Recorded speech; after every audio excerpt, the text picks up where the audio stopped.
Olá, sejam todos muito bem-vindos à série de lives da Cerebral Influencer. Boa noite a todos, é um prazer enorme tê-los aqui comigo hoje e eu vou receber um convidado muito especial, o Dr. Eliano, que vai conversar com a gente sobre a saúde da mulher.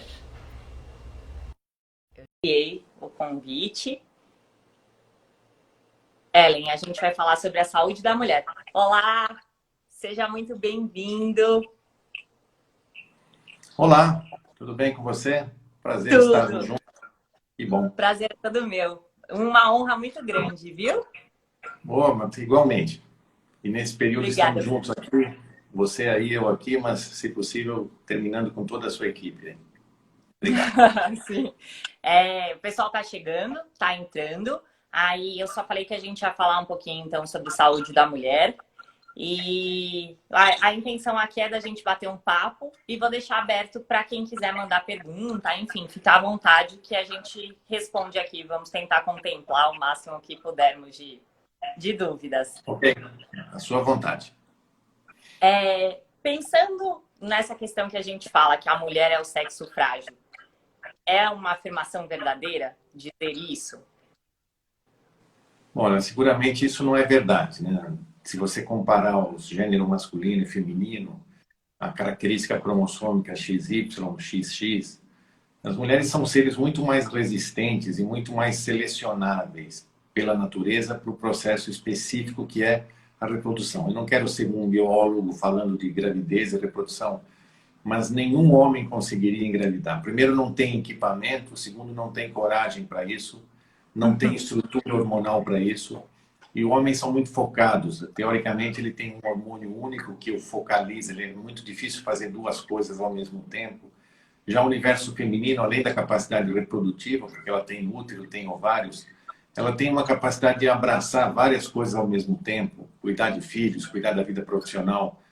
E esse brilhantismo feminino e essa inveja masculina da mulher ser esse ser incrível é que talvez tenha criado, algumas centenas de anos atrás, a ideia de que a mulher é o sexo frágil, o homem é o sexo forte. Na verdade, a palavra testosterona vem de uma origem que significa eu testemunho, né? Testículo significa eu testemunho que sou macho, né? E sendo macho, você tem essa afronta de dizer que é o sexo forte. Mas nós, principalmente ginecologistas que trabalhamos com mulheres desde o desenvolvimento infantil, a gente sabe que é um sexo extremamente poderoso, forte e indispensável para a saúde humana e, felizmente, para a preservação da espécie. Tá. E quando a gente pensa em cuidado com a saúde, a gente está falando, né, de não esperar ter uma doença para se procurar um profissional, mas sim de você ter uma vida saudável, né? Então, de você manter essa saúde. Quando a gente pensa nisso, qual que é a idade ideal para uma menina começar a ir no ginecologista? Bom, você sabe que, teoricamente, antes da pandemia, a gente insistia para que as meninas viessem nos procurar logo após a primeira menstruação, para um controle preventivo, já que menstruar excessivamente tem alguns riscos para doenças benignas do útero, como miomas, como endometriose, adenomiose, principalmente porque as mulheres estão demorando mais para engravidar e estão menstruando mais vezes durante a vida. Mas agora, com a pandemia, as coisas complicaram, porque muitas poucas meninas virão ao consultório ou entrarão numa telemedicina para falar sobre isso. O que a gente via na realidade era as meninas nos procurarem, primeiro quando tem uma mãe que é muito sensível e quer proteger a sua filha de alguma coisa que ela vivenciou, então nos traz precocemente, por exemplo, uma senhora que teve endometriose, que teve miomas, que teve necessidade de retirar o útero por adenomiose, ela sempre traz a filha antes porque ela sabe que talvez geneticamente aquele futuro poderá ser ruim para essa menina. Mas o mais comum é as meninas virem ao consultório quando iniciam vida sexual. E aí, teoricamente, elas percebem que será necessário um controle de um órgão que, por ser interno e pouco visível, necessita do apoio de uma ginecologista ou um ginecologista. Agora, o ideal é você procurar um médico sempre preventivamente. Os homens, infelizmente, procuram sempre quando estão doentes. E aí talvez já seja muito tarde. Felizmente, há alguns centenas de anos atrás, as mulheres aprenderam que um exame preventivo anual seria interessante. Desde o desenvolvimento no século passado do professor grego Papa Nicolau, que previu que através de células vaginais a gente poderia prever câncer de colo do útero. E aí se compatibilizou a ideia de que as mulheres teriam que fazer um exame anual preventivo para câncer de colo do útero. Hoje a gente sabe que isso mudou, podemos falar um pouco depois, mas foi isso que trazia as clientes no passado para o consultório, o exame preventivo anual. Hoje elas estão se afastando desse projeto, mas como você está sugerindo, para que a mulher seja saudável, e por ser um ser tão complexo, ela precisa de apoio, e o ginecologista, o psicoterapeuta, e principalmente nutricionistas, uma equipe multidisciplinar pode tornar a vida feminina mais segura e saudável. Tá. Quando a gente fala dessas doenças benignas do útero, hoje em dia a gente normalmente convive com pessoas que têm, né, essas doenças, elas são muito comuns. E aquela cólica menstrual na adolescência, quando ela é muito forte, ela pode ser um sinal de alerta, um motivo para realmente buscar uma ajuda, porque pode influenciar no futuro para, de repente, uma dessas doenças? Bom, você percebe nitidamente que as mulheres, por serem seres especificamente reprodutivos, porque tem útero, tem um equipamento para isso, elas têm uma necessidade de que o processo menstrual seja pequeno, porque a natureza tinha interesse que as mulheres engravidassem frequentemente. É o que se chama de líbido. Toda vez que ela estivesse exposta sexualmente na fase fértil, ela engravidaria. A partir do momento em que as mulheres tiveram a grande chance de evitar a gravidez, a vida feminina se ampliou. Elas passaram a viver mais, mas em troca passaram a ter menos gravidezes e mais menstruações. Muito provavelmente as nossas avós menstruaram 30, 40 vezes durante a vida, tiveram 4, 5 filhos, mais 2 anos amamentando. Hoje as meninas que iniciam a menstruação têm uma previsão diferente. Elas querem evitar a gravidez até os 34, 35 anos. E aí sim tentar engravidar. Mas nisso elas terão pelo menos 400, 500 menstruações. E eu acredito hoje, como ginecologista, que a natureza não estava prevendo isso. Então a menstruação tem um processo benigno porque ele é um espelho da sua saúde. Se você menstrua de forma regular, entre 25 e 35 dias, não tem cólicas, não tem grandes sensações emocionais, psicossomáticas, TPM, você provavelmente está num grupo muito privilegiado de mulheres que poderão menstruar mais vezes. Mas essa menina que você está me sugerindo, que começa a menstruar com cólicas, que desmaia na escola, que é levada para tomar soro, Buscopan, e a família começa a se preocupar com ela, o ideal seria conversar rapidamente com o ginecologista, porque essa menina tem uma menstruação dolorosa que pode evoluir para doenças benignas do útero, principalmente um fenômeno que a gente vê muito recente hoje, por causa dessa demora para engravidar, que é a endometriose. Significa menstruar para dentro do próprio útero, que a gente chama de adenomiose, ou para dentro da cavidade abdominal.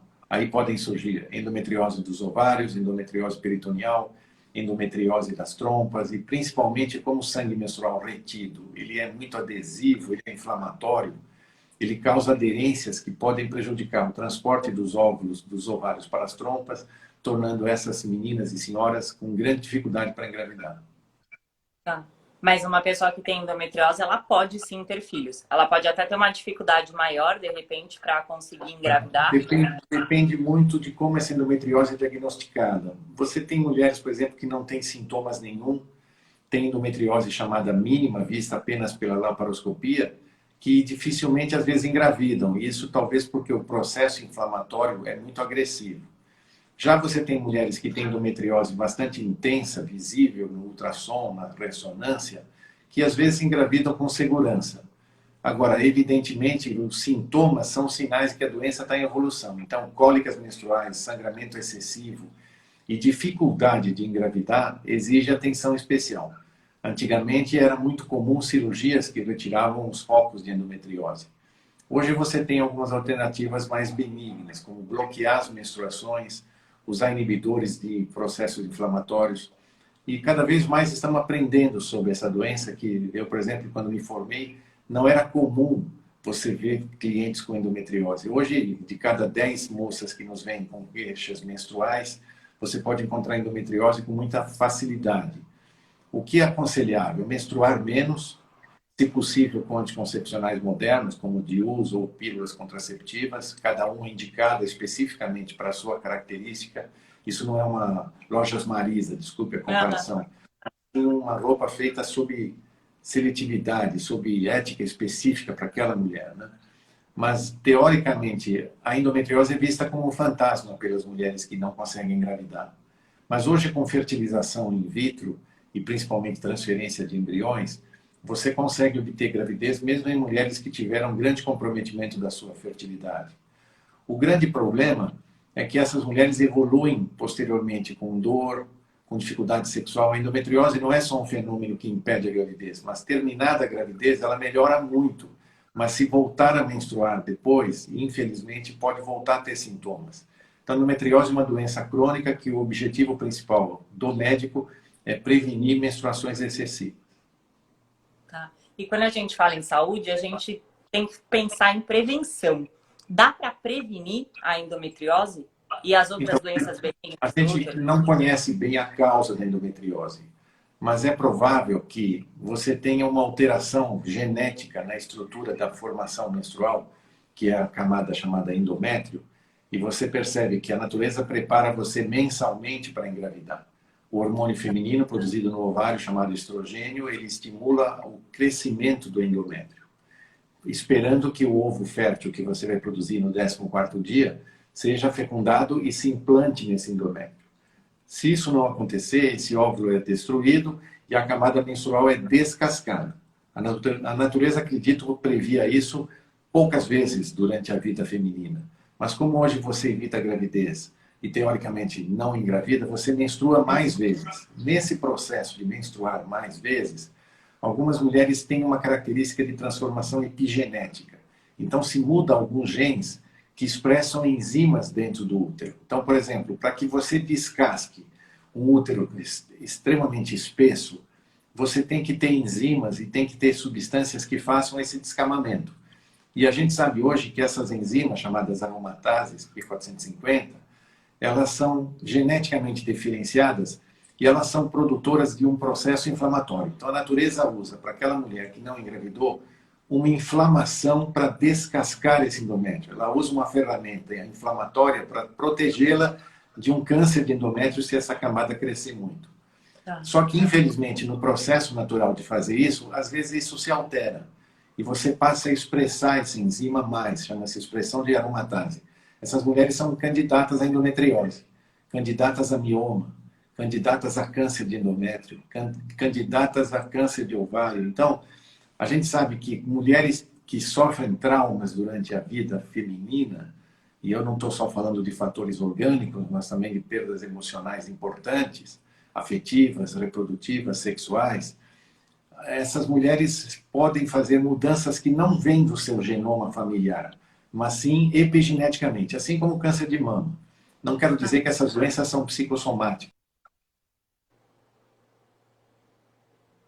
por um processo inflamatório agressivo. Então, o importante, se você tem menstruações normais, seguras, e pode evitar a gravidez usando um contraceptivo hormonal, ele protegerá o seu endométrio quando você quiser engravidar. Aquela velha ideia de que quem toma pílulas demora para engravidar é o contrário, você engravida com mais facilidade depois. Ou usar um dispositivo intrauterino, mas não menstruar normalmente todo mês se você tem cólicas, se você tem TPM muito agressiva, porque isso pode, ao longo do tempo, fazer uma transformação genética no seu endométrio. Tá. Então, o mais recomendado é que a pessoa busque mesmo antes de tudo, né? Antes da dor, antes de tudo, Então, na verdade, tenha... você vê, as mulheres têm um objetivo importante ao longo da vida, que é ter qualidade funcional. Hoje, muito mais intelectual do que reprodutiva. Mas há um determinado momento que esse relógio biológico vai te chamar para uma gravidez e será muito agressivo se você perceber que esse tempo que você ficou sem gravidez para investir na sua vida profissional colocou você num grupo de mulheres que não podem engravidar. A fertilização in vitro funciona muito bem hoje, mas ainda é um processo caro, de investimento importante, e quando falha, traz uma perda emocional muito grande. O que eu sugiro é que você faça um controle preventivo desde as primeiras menstruações e chegue aos 50 anos, que é o período de transição pós-menopáusico, inteira. Inteira significa plena. Quer dizer, você tem que fugir de relacionamentos tóxicos, você tem que fugir de infecções pélvicas, tem que fugir de HPV, tem que fugir de HIV, não pode ter cicatrizes emocionais muito grandes, perdas emocionais de parceiros que abandonaram, que fizeram você sofrer. O universo feminino é muito complexo. Então, é evidente que qualquer marca cicatricial que fique pode trazer você aos 50 anos muito prejudicada. Por exemplo, se você teve grandes miomas, teve endometriose, perdeu o útero cirurgicamente, ou teoricamente você teve um câncer de mama precoce, ou uma menopausa precoce, você não chega a 50 anos inteira. Na verdade, a natureza é muito maldosa com as mulheres, porque aos 50 anos ela corta a chance de engravidar, mas também corta a proteção hormonal que ela tem com o hormônio feminino. No universo masculino isso não acontece, ele passa dos 60 anos ainda com fertilidade de espermatozoides produtivos e com testosterona presente. Infelizmente, a menopausa é um fenômeno onde o nome menopausa é a última menstruação, mas a fase climatérica vem de uma palavra grega chamada crise. É uma crise muito importante, emocional, afetiva, psicológica, sexual, hormonal. Então, você tem que tentar chegar nessa fase chamada climatério, 2 anos antes, 3 anos depois da menopausa, inteira. Não pode estar obesa, não pode estar com hipertensão, não pode ter resistência insulínica, diabética, porque se você chega nesse período e a natureza te abandona a proteção que ela te deu até a fase final fértil, você corre riscos muito importantes. Hoje, por exemplo, a principal causa de morte no nosso país em mulheres acima de 55 anos é infarto. Se ela for fumante, pode ser derrame cerebral. E o que é interessante é que esse lado machista da nossa capacidade masculina mostra que as mulheres têm que ter medo de câncer de mama. E por isso, às vezes, muitas mulheres no nosso passado e futuro não farão reposição hormonal, porque tem essa mensagem, olha, se você fizer reposição hormonal, você pode ter câncer de mama. Mas ninguém avisa que se ela não fizer e chegar aos 50 anos obesa ou hipertensa, a chance de infarto é muito alta. 55% das mulheres acima de 50 anos morrem de infarto ou AVC, acidente vascular cerebral. O câncer de mama é muito raro em mulheres bem atendidas, principalmente não associadas à obesidade e não associadas a perdas emocionais.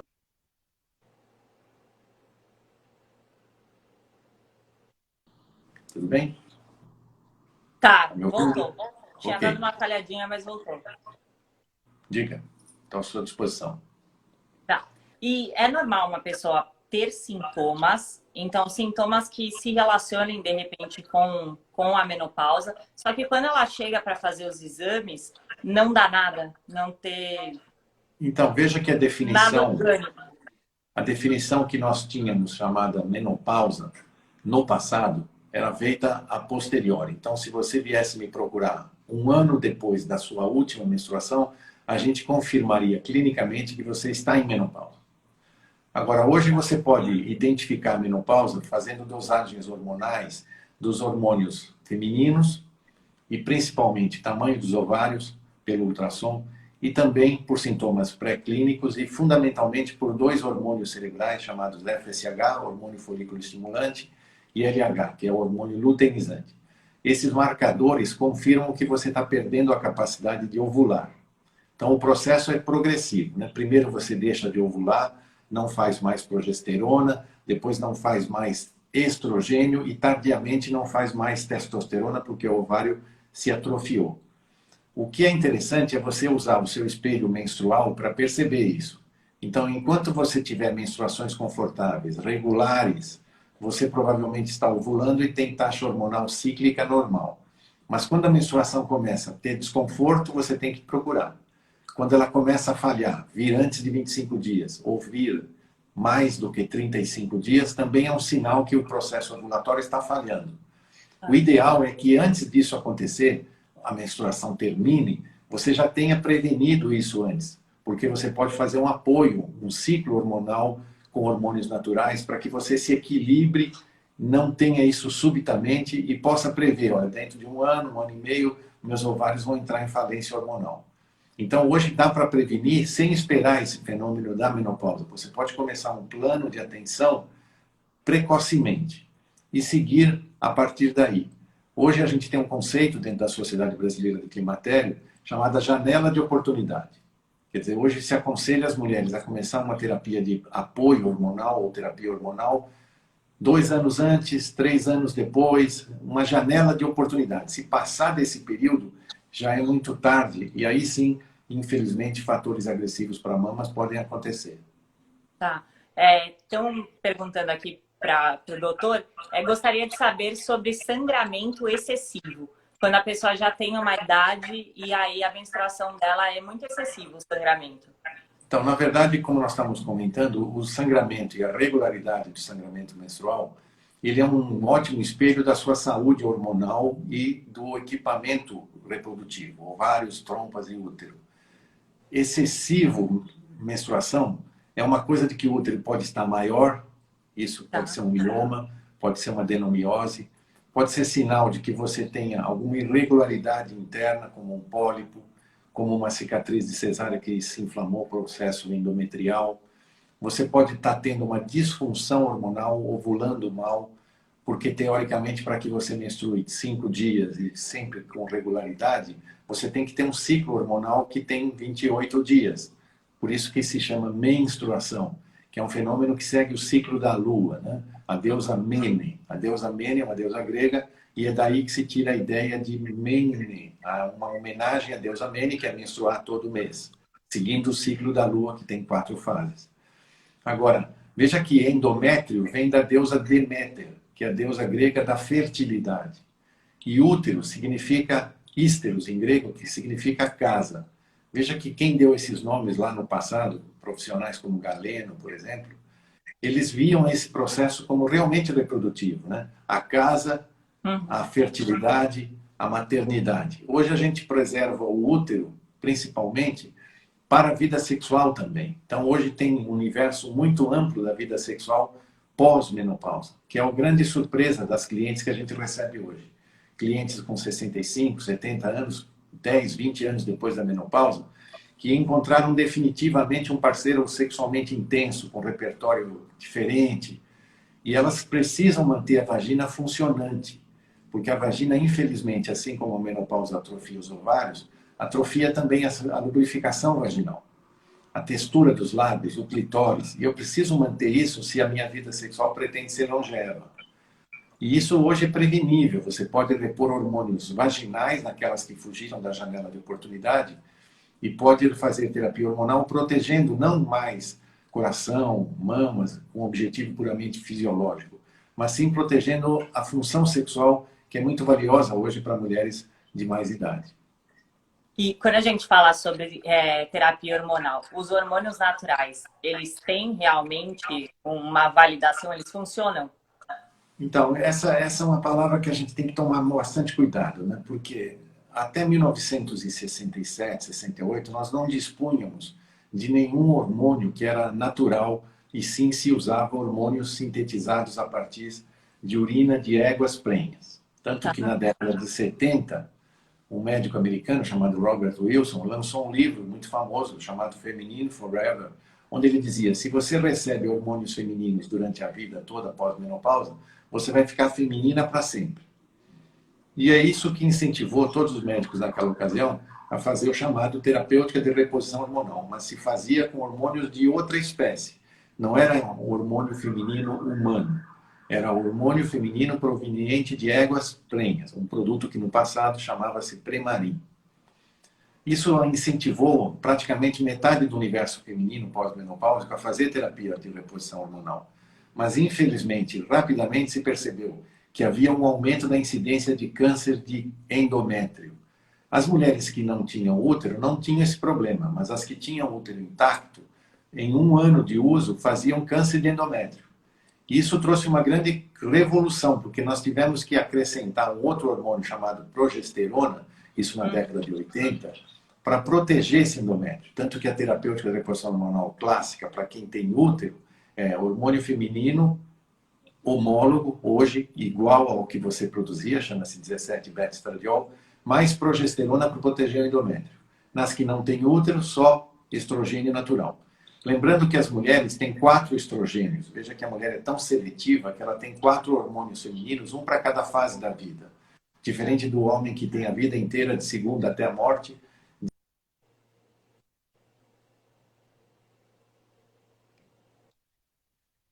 que é um hormônio que tem um OH isolado nas mulheres de menopausa, que a gordura, por isso que elas engordam na fase menopáusica, porque produzem estona na gordura. Tem estradiol, que é o hormônio fundamental do processo reprodutivo, que faz você ter vida feminina na menarque, na fase entre menarque e menopausa. Tem o estriol, que é produzido pelo bebê durante a gravidez, para a proteção da sua estrutura cerebral e principalmente formação de fetal. E tem um outro hormônio chamado estetrol, que é produzido durante a gravidez pela placenta.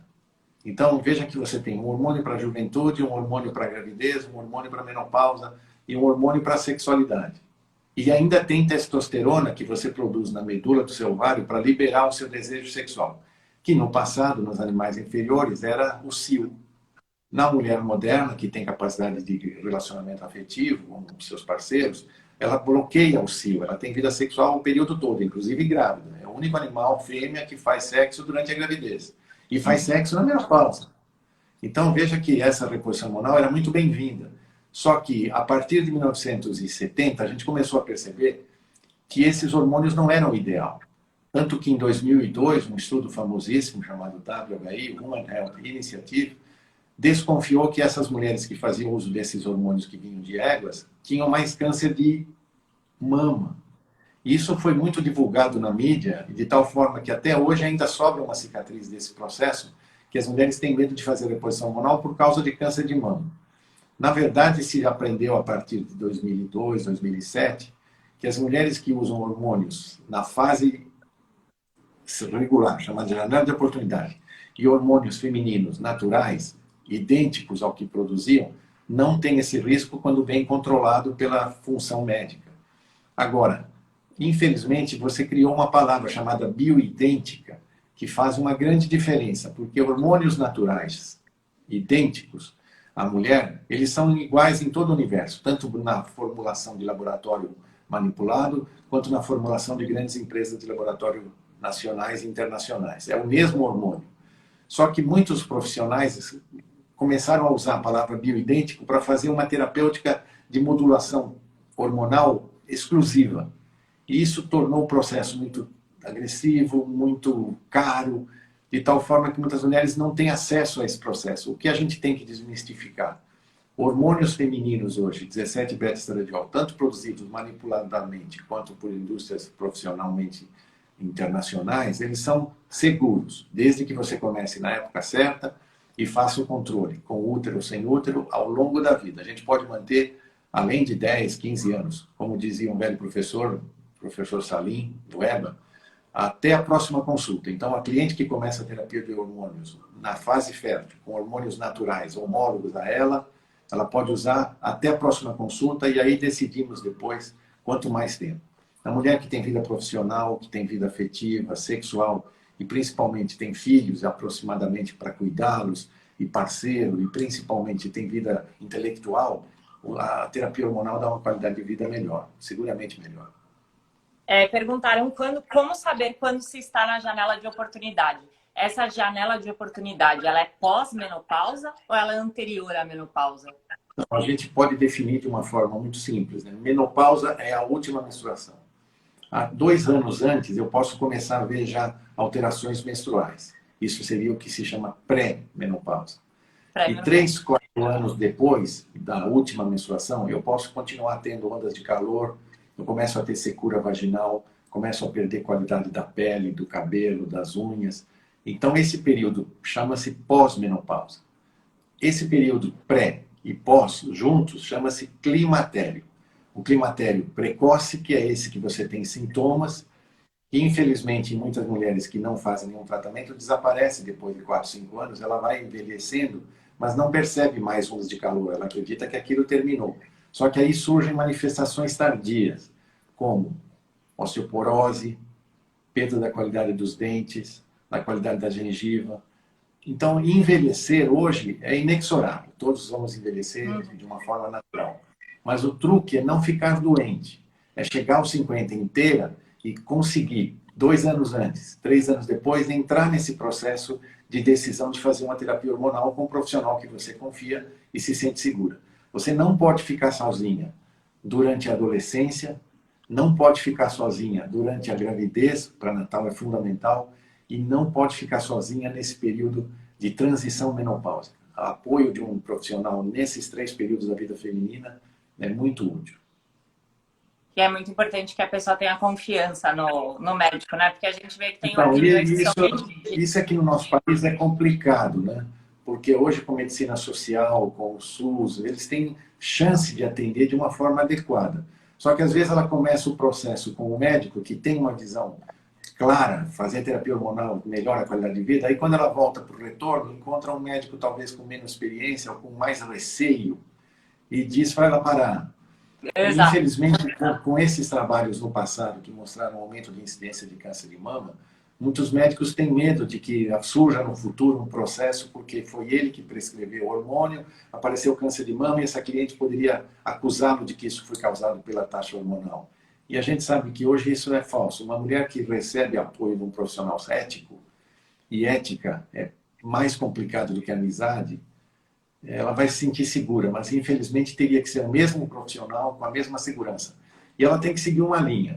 Se eu for para hormônios bioidênticos, ortomolecular ou medicações específicas, tipo anti-envelhecimento, modulação hormonal, ela tem que seguir nessa linha com esse profissional.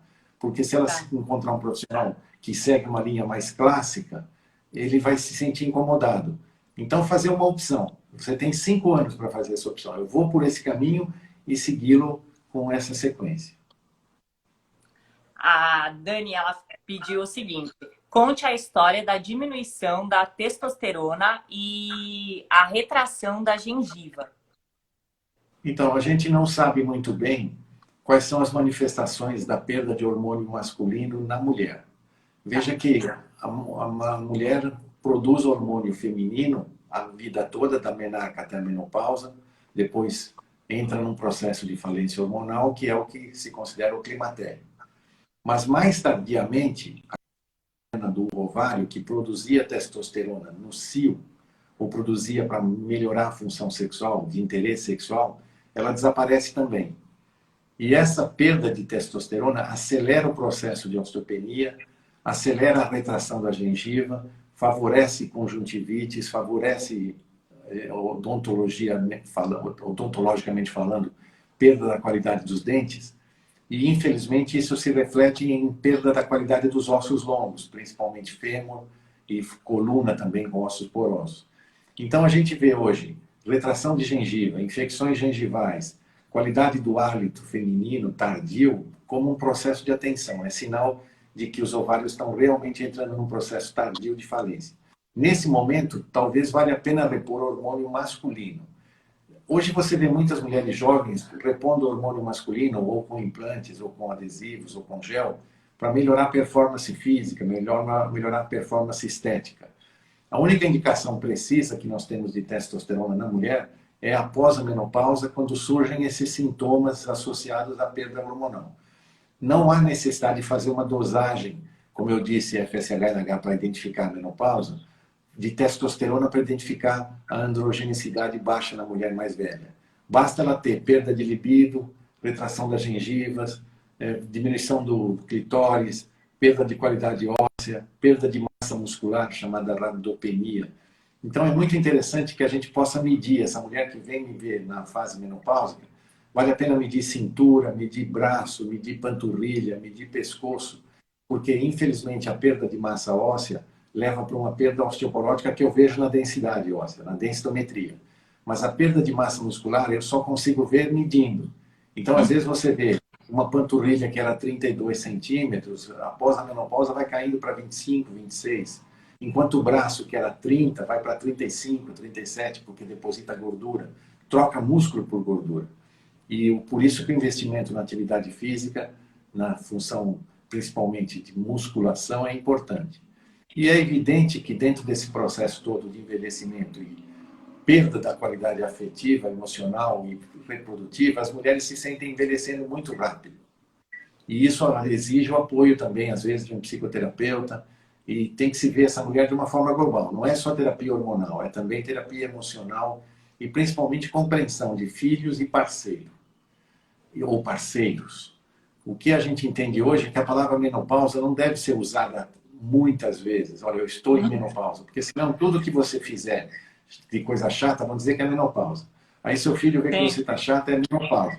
Então eu aconselho as clientes a, eu fiz o diagnóstico de menopausa? Sim. Dia tal, do mês tal, do ano tal. Aquilo que vem depois é uma fase tão importante quanto a adolescência. Só que na adolescência os hormônios estão subindo e é extremamente bem-vinda, a sociedade admira a adolescência, a juventude, mas a fase pós-menopáusica, os hormônios começam a cair. E é aí que você tem que se sentir completa, plena, porque infelizmente se você continuar dizendo, olha, isso é menopausa, estou em menopausa, os parceiros vão perceber que você está envelhecendo. E o ideal é você dizer, olha, eu estou apoiando num tratamento hormonal, estou tendo uma flutuação hormonal, estou prevenindo o meu envelhecimento ativo e precoce. A Líbia perguntou o seguinte: 1,25 é certo para a reposição hormonal? Então, provavelmente ela está falando sobre um tipo de hormônio específico. Você tem hoje, para terapia hormonal, nas clientes que começam na janela de oportunidade, hormônios naturais, estrogênio, você tem progesterona que pode ser usado oral, pode ser usado por pele, pode ser usado adesivo, pode ser implantado.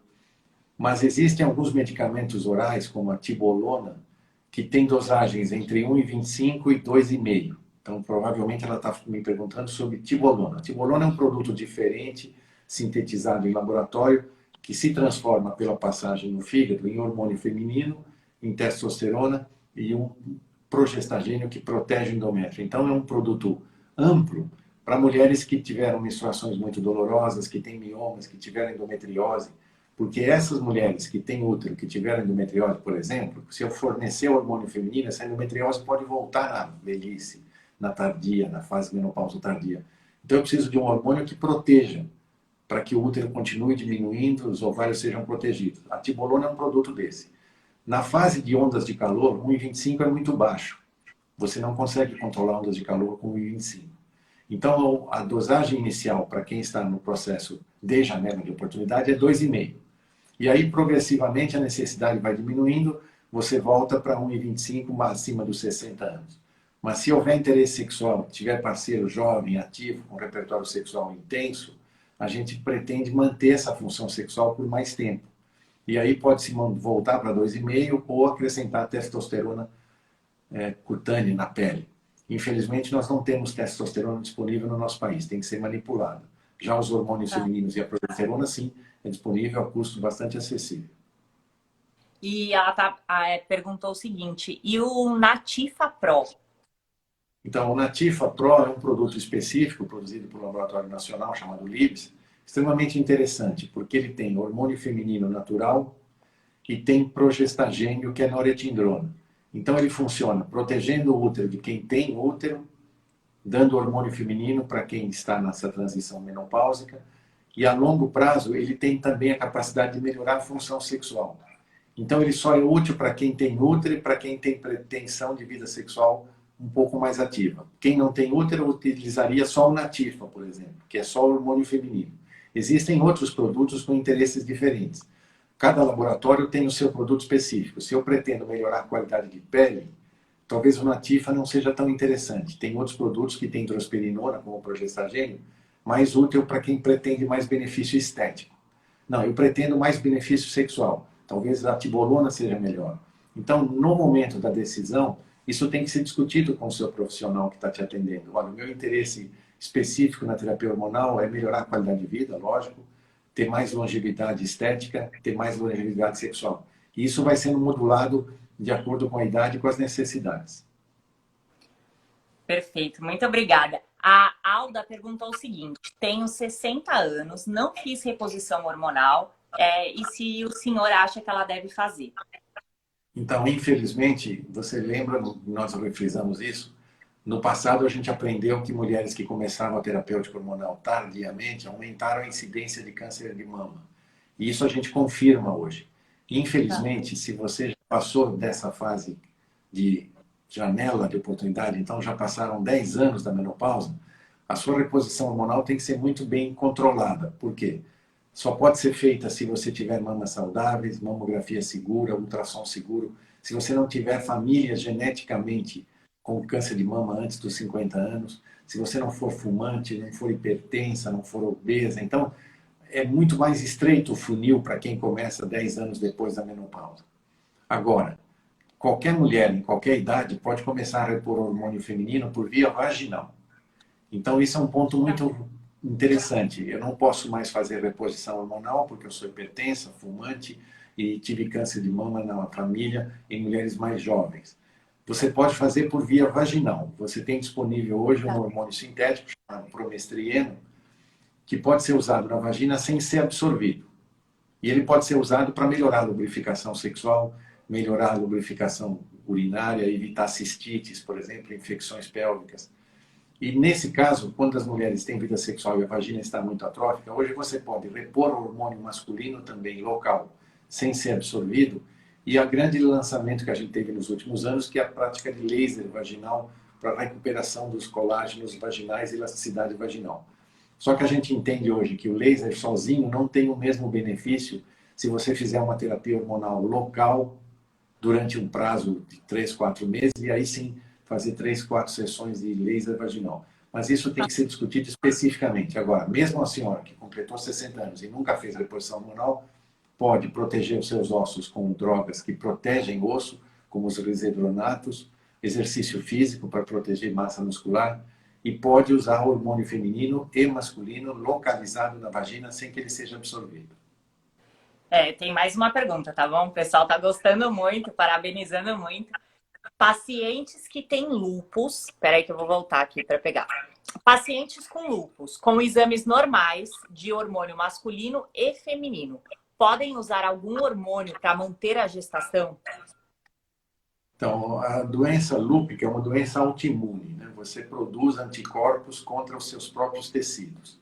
Pode ser pericárdio, pode ser coração, pode ser estruturas musculares, arteriais. Então, é uma doença de autocontrole extremamente complexa, mas hoje tem tratamento específico.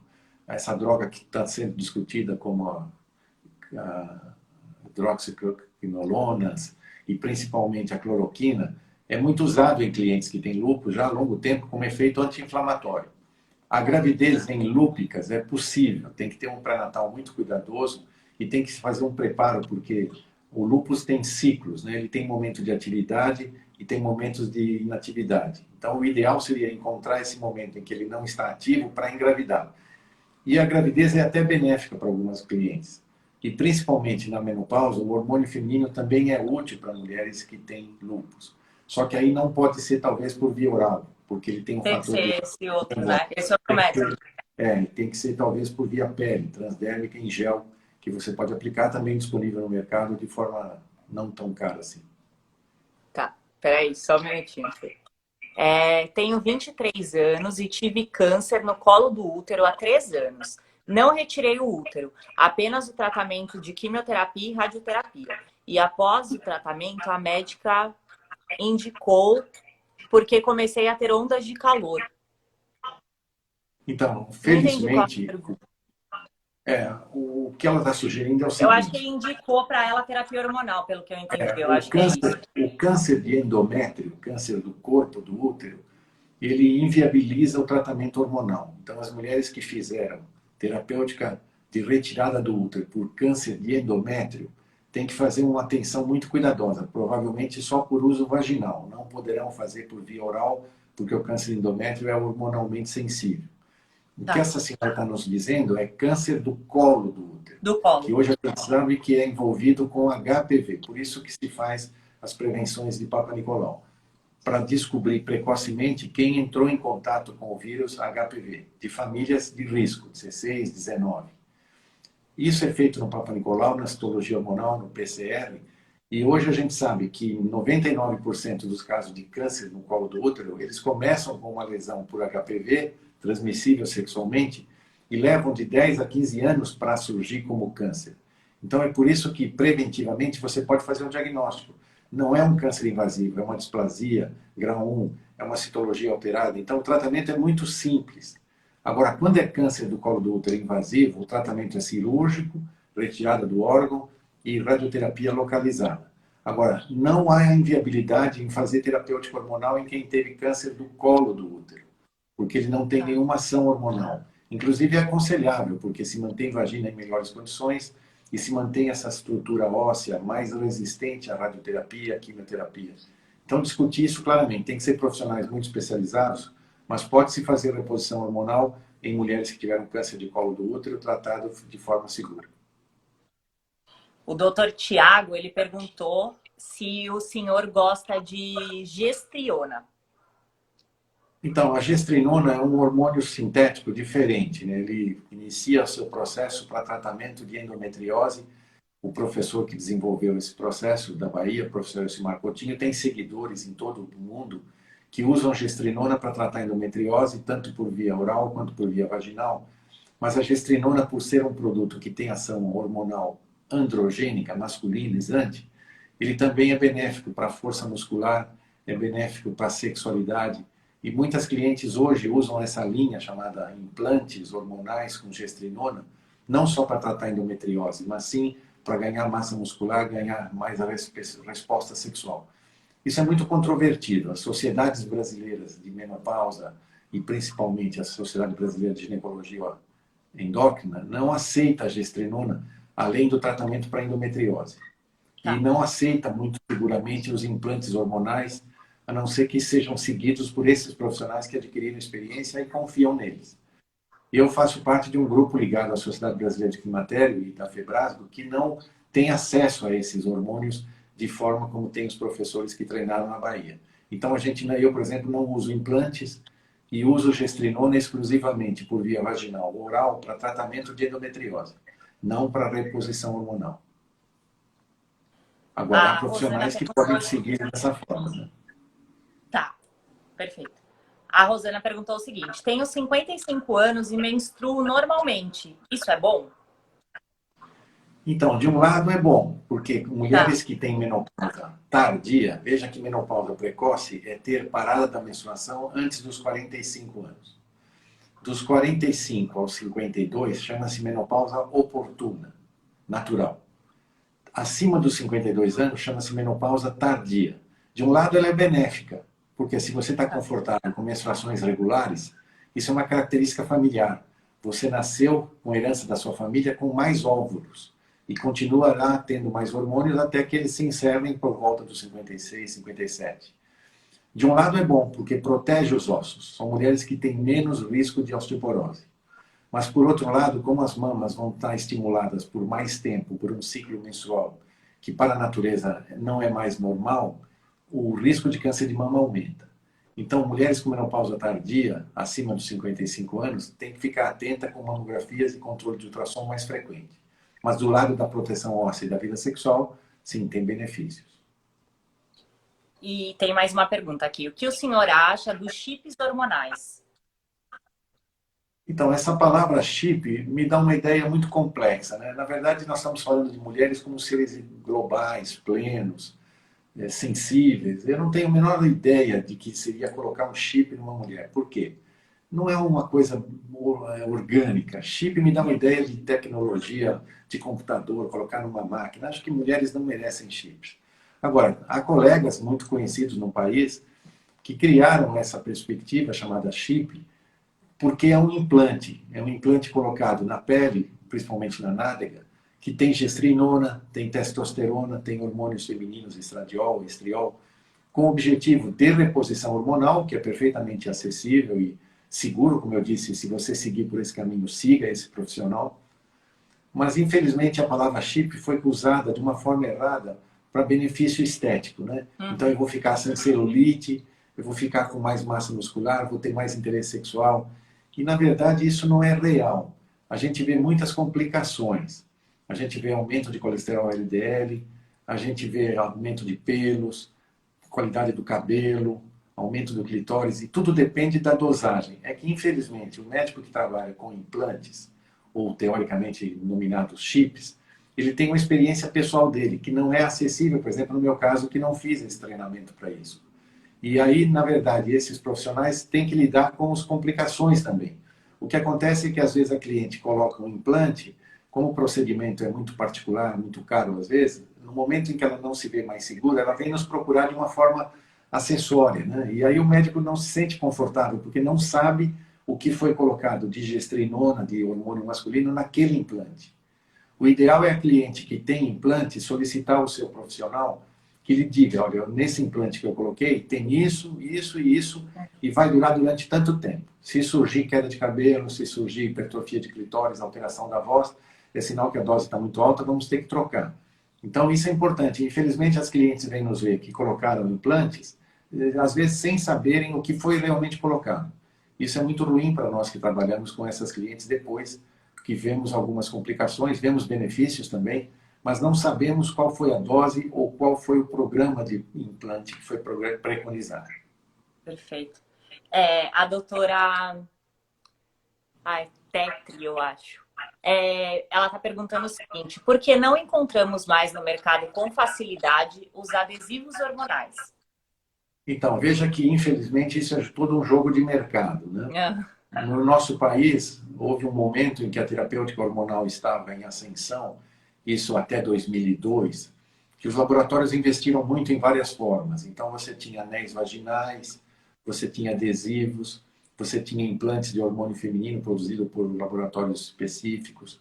Então, era muito fácil. Você tinha hormônio feminino transdérmico, você tinha Natifa, você tinha Angelique, você tinha um leque grande. Só que quando surgiu em 2002 esse grande trauma cicatricial chamado WHI, muitos médicos ficaram assustados com isso e muitas mulheres passaram a adquirir aquilo como causador de câncer. E aí começaram a processar alguns laboratórios e os laboratórios se sentiram muito arriscados de produzir produtos que não tivessem repercussão econômica. Então os adesivos são muito interessantes, foram muito úteis, ainda existem alguns disponíveis, mas cada vez mais difícil, porque não compensa para o laboratório produzir um produto tão sofisticado para uma clientela pequena. Então, no nosso país, sobram bastante produtos úteis, orais, vaginais e transdérmicos. Mas, infelizmente, implantes têm que ser com profissionais especializados naquilo, e os adesivos hoje são raridades de ser encontrado. Quem usa adesivo e se sente confortável, deve discutir com o seu médico a troca por transdérmico. Não vale a pena sair do adesivo e ir para oral, já que você está adaptado à pele. Mas existe a possibilidade de você fazer hormônio feminino, se você tiver útero, mais progesterona pela pele. Tá. Transdérmico. O uso do DIU por conta do sangramento excessivo. Então a pessoa tinha um sangramento excessivo, precisou colocar o DIU, só que mesmo assim ela continua sangrando todos os meses. É normal? Então, na verdade, você tem disponível no universo brasileiro alguns DIUs diferentes. Você tem DIUs inertes, que praticamente não são mais usados, eles eram de silicone e plástico. DIUs de cobre, que infelizmente aumentavam muito as chances de sangramento menstrual, evitavam gravidez com segurança. Depois você passou a ter DIUs de prata, DIUs de levonorgestrel, que é um progestagênio que tem dentro da parede do DIU, que impede a menstruação e impede a ascensão dos espermatozoides para dentro do útero. Esses DIUs, chamados hoje no mercado, tem um só chamado Mirena, ele é um DIU específico para mulheres que querem evitar a gravidez, querem proteger o endométrio e têm necessidade de controlar sangramentos excessivos. Infelizmente, ele não funciona bem se tiver miomas dentro do endométrio, chama-se mioma submucoso. Não funciona bem se você tiver falência hormonal precoce. Então, mulheres que colocam DIUs de Mirena ou levonorgestrel e continuam sangrando, merecem uma atenção especial. Ultrassonografia, ver se o DIU não está muito baixo, ver se a taxa hormonal está equilibrada. Agora, se você entrou em menopausa, colocou um DIU para proteger o endométrio e iniciou terapêutica hormonal com estrogênio, talvez esse seja um padrão muito interessante de proteção sem usar progesterona, que tem alguns efeitos negativos, como depressão, variação de humor. Então, o padrão ouro hoje provavelmente seria uso de hormônio feminino pela pele, transdérmico ou vaginal, e colocação de um DIU de levonorgestrel para proteger endométrio. Mas, infelizmente, a chance de sangramentos existe e exige uma atenção mais especial. Tá. E é normal a pessoa, quando ela está entrando nessa fase de pré-menopausa, que ela tenha um sangramento excessivo. Então, o sangramento excessivo exige uma atenção específica. Então, eu tenho que afastar mioma, eu tenho que afastar adenomiose, tenho que afastar pólipos, tenho que afastar cistos endometriais. Então, exige um controle necessário. Colocar um DIU sem saber o motivo do sangramento pode ter resultados ruins. Agora, se eu sei que é um pólipo, por exemplo, eu tenho que fazer uma esteroscopia, retirar o pólipo, mandar para exame, colocar o DIU nessa mesma oportunidade. Hoje você tem um lançamento, nesse último ano, foi lançado um novo DIU que tem menos progestagênio dentro. É o mesmo laboratório que produz, chama-se Carlina, mas é um produto indicado só para mulheres jovens que têm sangramento normal e querem evitar a gravidez. Ele não tem nenhum benefício para mulheres pós-menopausa, não é indicado para tratamento de sangramentos excessivos. Então, hoje não é só dizer DIU. Ele tem uma série de alternativas que tem que ser selecionado para um profissional ético e seguro. Perfeito.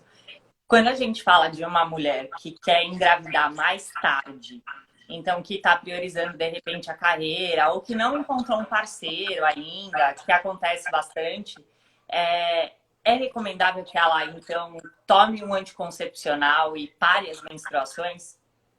Então, eu vejo hoje de uma forma segura, se você estiver no grupo que as menstruações são confortáveis, você mantém um controle ultrassonográfico do útero, dos ovários, uma vez por ano, e essa atenção é suficiente.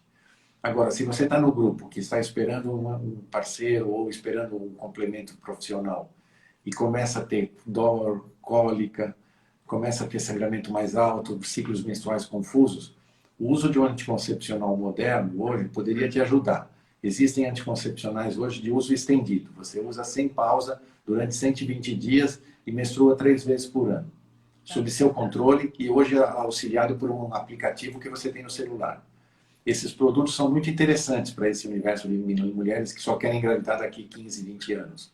Porque elas poderão dizer quando querem menstruar no aplicativo, se não querem menstruar por causa de uma viagem, se realmente estão protegidas porque não sangrando, elas têm menos chance de miomas e endometriose, e para-se a pílula 1 ou 2 meses antes da chance de gravidez. Eu vejo isso como um futuro interessante. Eu não me sinto tão confortável em aconselhar uma mulher que quer engravidar depois dos 34, 35 anos, ao bel prazer da natureza menstruando todos os meses. Nossa, perfeito. Tá todo mundo agradecendo muito, dizendo que adorou e agradecendo, enfim, por ter respondido todas as perguntas. Eu também quero muito agradecer a sensibilidade, a forma, enfim, como a gente tratou do tema, eu achei sensacional, de verdade. E avisar que eu vou deixar assim a live salva, tá? Eu vi que umas pessoas perguntaram, eu vou salvar, inclusive, depois se o doutor quiser, eu vou te passar o link, aí você pode subir no seu Instagram também. Vou deixar salva, tá? Tá bom, nós somos mais velhos de idade e a nossa experiência com informática desse tipo está começando agora. Felizmente, vocês mais jovens têm essa habilidade, né? Fico feliz porque essas informações transcendem o consultório.